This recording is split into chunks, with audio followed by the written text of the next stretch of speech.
Kusog nga uwan ang hinungdan sa pagkapurma sa sinkhole nga milamon sa balay sa Itgon, Benguet ni atong Oktubre.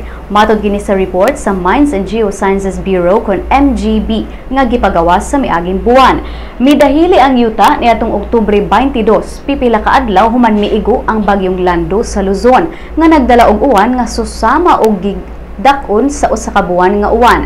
Matod sa MGB report nga ang hinungdan sa sinkhole mao ang natural subsurface erosion o gitawag nga pseudokarst piping o pseudokarst piping nga mapurma human sa usa o duha ka adlaw nga kusog nga uwan.